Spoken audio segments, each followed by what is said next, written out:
Pessoal, mas que grata surpresa essa animação do Super Sons. A DC mandou bem. Olha, eu acho que é o melhor longa animado da DC desde Sociedade da Justiça Segunda Guerra Mundial. Porque olha, pra eu estar elogiando essa animação, é porque ela conseguiu vencer a minha desconfiança. Porque assim, ó, eu vou falar a verdade aqui. Quando anunciaram a animação, veio um hype, porque era um hype de uma animação que iria adaptar Super Sons. O que talvez seja uma das ideias mais legais que a DC teve nos últimos 10 anos, no ponto de vista editorial. Pegar o filho do Batman, que é o Robin Damian Wayne, pegar o filho do Superman, que é o Jonathan Kent, jogar eles numa aventura e mandar vir histórias super divertidas, leves, mas com cara de DC. E quando as HQs do Super Sons começaram a sair ali no início do Rebirth, cara, elas foram demais. Elas eram escritas pelo Peter Tomasi, a ilustração era divertida, a história tinha um clima leve. É uma das minhas HQs favoritas do Rebirth. Então assim, ó, eu tava muito hypado pra ver essa animação por causa do Robin e do Superboy. Só que ao mesmo tempo que eles anunciaram essa animação, veio o grande porém dela. É que ela ia ser em 3D. E aí, meu amigo, aí veio a preocupação.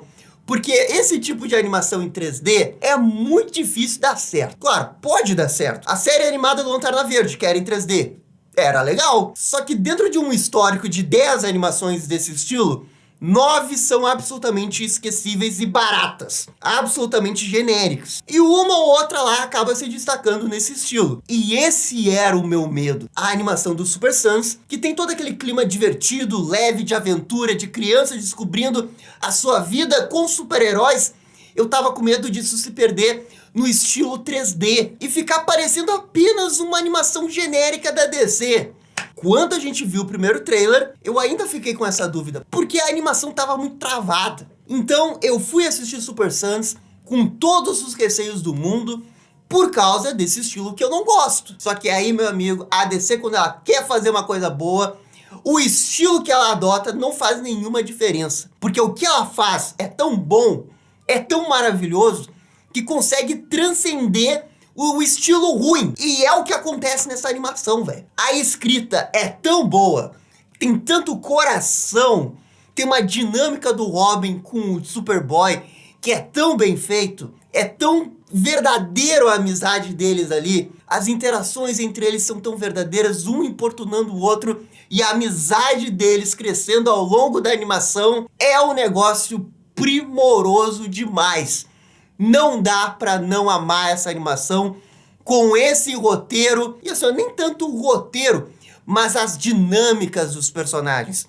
O ritmo da história tá ali pra gente gostar dos personagens. E os personagens, Robin, Damian e Superboy, eles entregam demais, eles mandam muito bem. Que animação divertida da DC. Esse ano a gente teve 4 longas animados da DC. O Super Pets, que saiu no cinema, a animação da Mulher Gato estilo anime, o Hunted, o Lanterna Verde Beware My Power, que meu Deus do céu, foi horrível, vocês lembram dela, e a gente tem essa do Batman e Superman, Super Sons. Dessas 4 animações, Super Sons é a melhor, mas disparado. Em termos de produções da DC no ano, ela só não é melhor que o Young Justice, obviamente, e o desenho da Arlequina, mas ela é melhor que todas as outras, porque ela entende os seus personagens. E, gente, essa é uma animação que tem a Bate-Vaca. A Bate-Vaca, galera. Como é que eu não vou valorizar? Se tem a Bate-Vaca, obviamente tem que ser 10 de 10, no mínimo. Bate-Vaca. E o melhor de tudo é que eles colocam a Bate-Vaca e não é o momento gratuito da história, velho, porque acaba desenvolvendo o Jonathan, mostrando o seu lado humilde que ajuda igual o seu pai.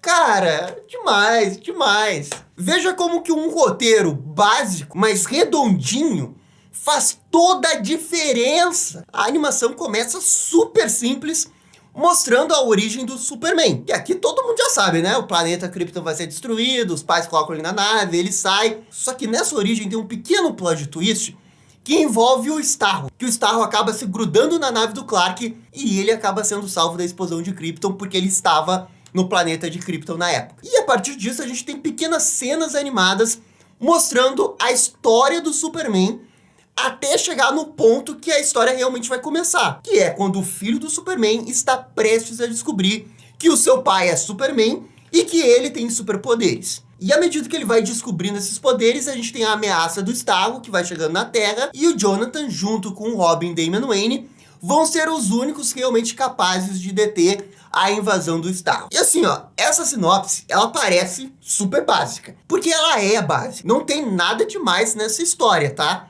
Já tô dizendo aqui, não pense que vocês vão ver uma história 10 de 10. Não é uma história de 10 de 10. Mas o ponto é que o roteiro sabe qual que é a sua maior qualidade, que são justamente os seus protagonistas, Robin e Superboy.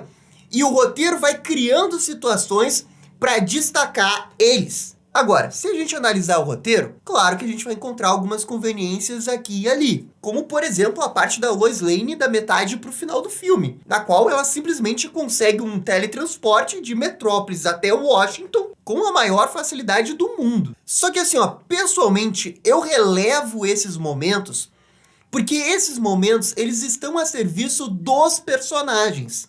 Toda essa subtrama da Lois acaba contribuindo para desenvolver o Jonathan. Quando eu digo que é uma história redonda, é porque cada aspecto dela funciona minimamente. Mas a história está realizando esse sacrifício maior para colocar os personagens no patamar acima e você realmente curtir esses personagens pelo que eles são. E essa acaba sendo uma maneira muito inteligente de desenvolver a história, porque você sabe quais são os seus pontos fracos, mas você usa os pontos fracos para valorizar o ponto forte. Os primeiros 30 minutos da animação são ótimos para o Superboy. Nós somos introduzidos a essa criança que pensa que é absolutamente comum, mas que acima de tudo só quer passar mais tempo com o seu pai. Só que o seu pai é o Superman e ele não sabe disso. E os primeiros 20, 30 minutos eles caminham de um jeito perfeito para introduzir o personagem, vão num ritmo muito bom para mostrar todos os problemas que o Jonathan passa pela vida dele, e todos os problemas que ele passa no início, de alguma forma não são tão diferentes quanto os problemas que ele passa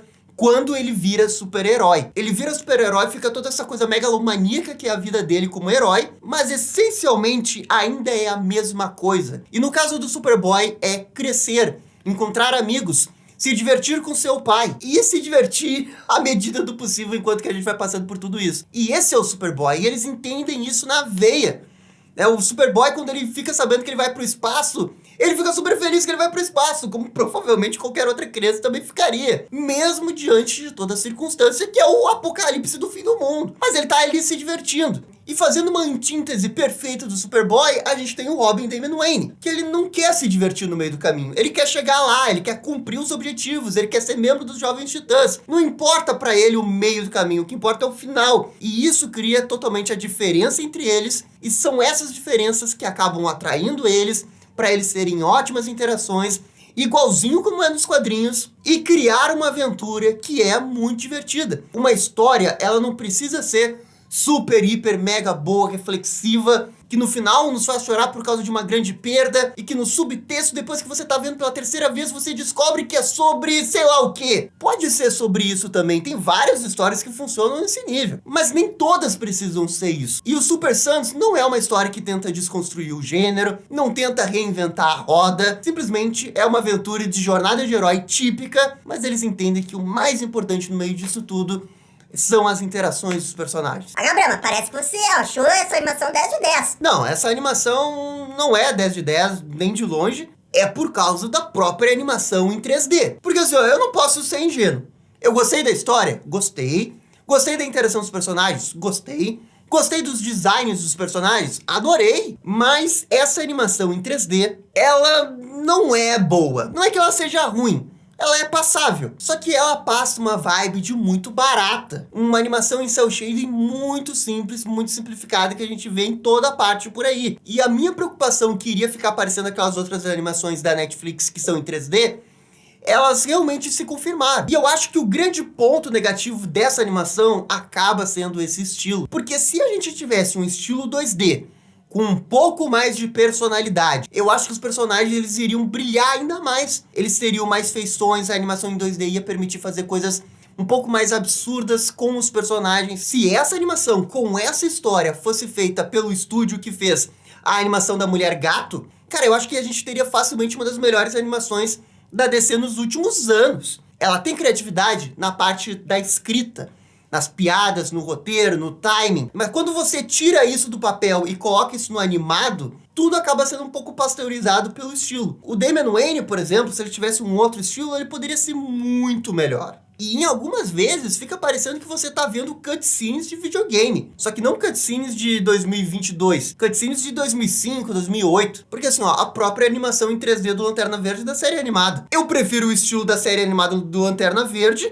que também é em 3D, mas parece tão melhor do que essa daqui. E esse, no final do dia, acaba sendo o meu grande problema com essa animação. E assim, ó, eu também vi algumas pessoas elogiando esse estilo por ser um pouco diferente, já que a DC não costuma fazer muitas animações em 3D, é legal ver a DC fazendo outros estilos para dar uma variada. E assim, eu concordo com isso, é legal de vez em quando dar uma variada. E assim, que bom que eles conseguiram encontrar um outro estilo que funciona. Talvez esse estilo até seja mais barato de produzir do que o estilo 2D, mas eu prefiro o 2D.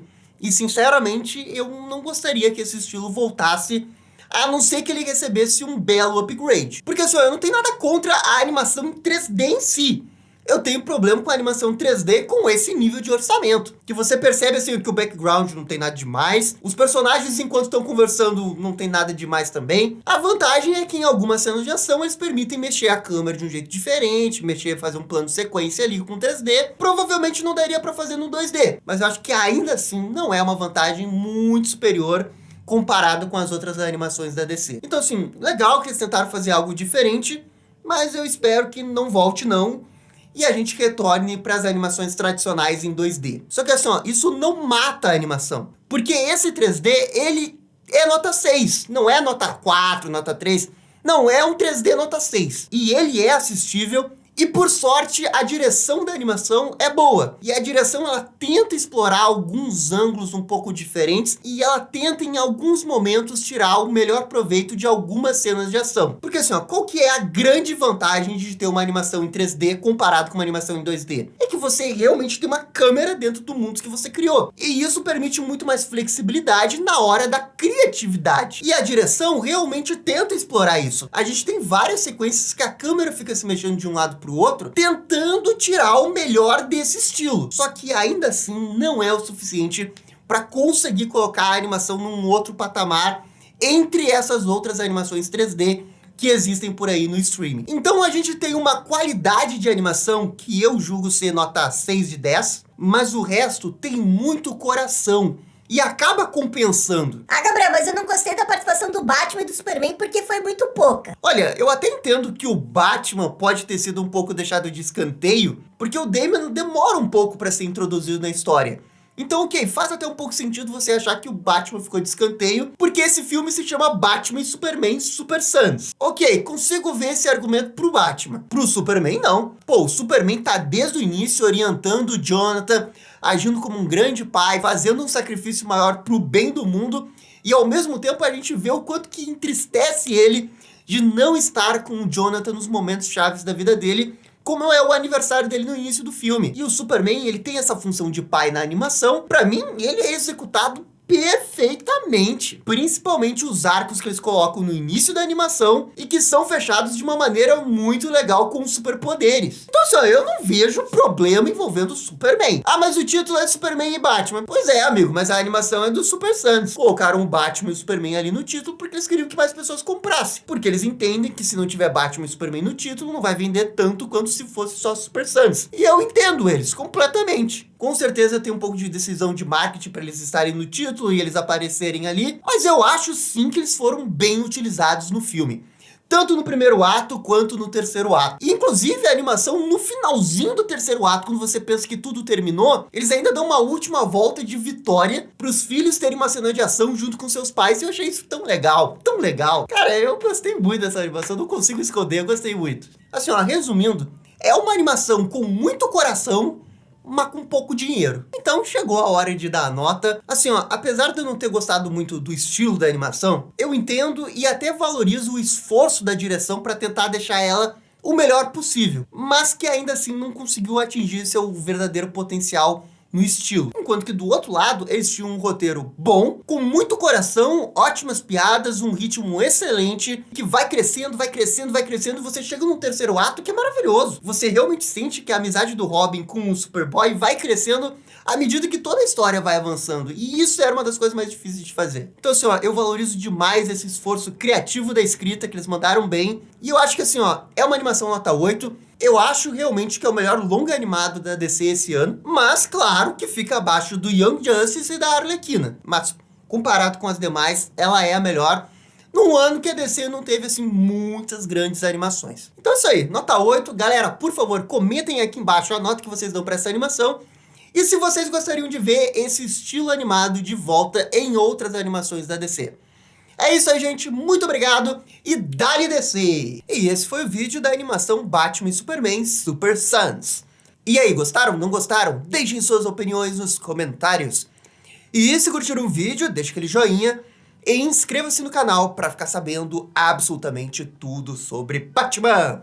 Obrigado, gente, e até a próxima. Tchau, tchau!